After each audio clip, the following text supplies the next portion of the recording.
Halo guys, selamat datang di channel Study with Vale. Sekarang kita akan belajar tentang perbandingan. Siapa tahu ada yang belum paham tentang perbandingan, kita coba bahas di sini ya. Oke, selanjutnya kita bahas tentang jenis-jenis perbandingan.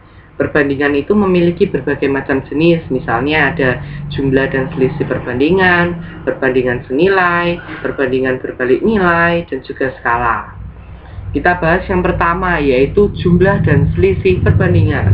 Biasanya pada soal-soal jumlah dan selisih perbandingan ini terdapat dua atau lebih benda yang dijadikan sebagai pertanyaan dan memiliki satu ketentuan. Misalnya, perbandingan kelereng Andi dan Budi adalah 3:4, sedangkan perbandingan kelereng Budi dan Candika adalah 3:5. Apabila jumlah kelereng Andi dan Candika adalah 174 buah, berapa kelereng Budi? Kita lihat pembahasannya ya. Andi banding Budi, bawahnya Budi banding Candika. Perbandingannya kita masukkan 3:4, 3:5. Itu kita kalikan seperti N ya. Jadi 3 kali 3, 4 kali 3, 4 kali 5. Jadi perbandingannya Andi adalah 9, Budi adalah 12, dan Candika 20. Apabila yang ditanyakan adalah jumlah uang, itu kelereng ya, kelereng Budi, maka perbandingan Budi kita letakkan sebagai pembilang. Sedangkan yang diketahui yaitu jumlah uang Andi dan Candika, maka perbandingan uang Andi dan Candika dijadikan sebagai penyebut. Lalu bagaimana dengan 174 buahnya? Kita jadikan penyebut, pembilang, atau jadikan apa? Kita lihat pembahasan selanjutnya. Oke, ternyata 174 buahnya kita jadikan sebagai perkaliannya. Jadi 12/29 kali 174, hasilnya adalah 72 buah. Jadi 174 itu kita bagi 29, hasilnya 6, lalu kita kalikan dengan 12, hasilnya 72. Kita lanjut, selanjutnya adalah perbandingan senilai. Intinya aja, kalau perbandingan senilai ini, kalau besaran yang satu ini besar, maka yang satunya lagi ikut bertambah besar. Contoh soalnya, sebuah toko menjual 5 kilo telur dengan harga 56.000. Maka harga telur 6,5 kilo adalah, pembahasannya, kita lihat pembahasannya yang kanan ya. Yang kanan itu 56.000-nya tetap di atas. Kalau yang kiri kita balik, 6,5/5 kali 56, hasilnya 72.800. 56 itu dibagi 5, lalu kita kalikan 6,5, hasilnya 72.800.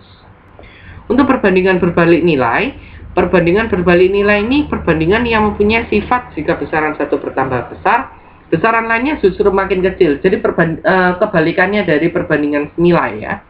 Contoh soalnya, seorang pemborong mampu menyelesaikan pekerjaannya selama 49 hari dengan 64 pekerja.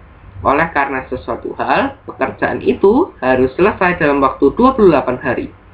Banyak pekerja yang harus ditambahkan menjadi titik-titik yang harus ditambahkan, oke, bukan total pekerjanya. Karena yang ditanyakan adalah berapa yang harus ditambahkan, kita menggunakan 64 plus X, oke. Jadi 49/28 itu kita sederhanakan menjadi 7/4. Lalu 4-nya kita sederhanakan dengan 64, jadinya 16, 4-nya menjadi 1. Jadi kita masukkan lagi 64 plus X sama dengan 7 kali 16, hasilnya 112. X sama dengan 112 dikurangi 64, hasilnya 48 orang. Yang terakhir adalah skala. Skala merupakan perbandingan antara jarak pada peta dengan jarak sebenarnya. Kita misalkan seorang pemborong akan membangun kantor berukuran 25 meter kali 20 meter. Denah kantor digambar dengan ukuran 10 cm kali 8 cm. Pertanyaannya, skala yang digunakan pada denah kantor tersebut adalah, kita langsung ke pembahasannya. Kita misalkan P1 itu panjang kantor pada gambar dan P2 itu panjang kantor sebenarnya.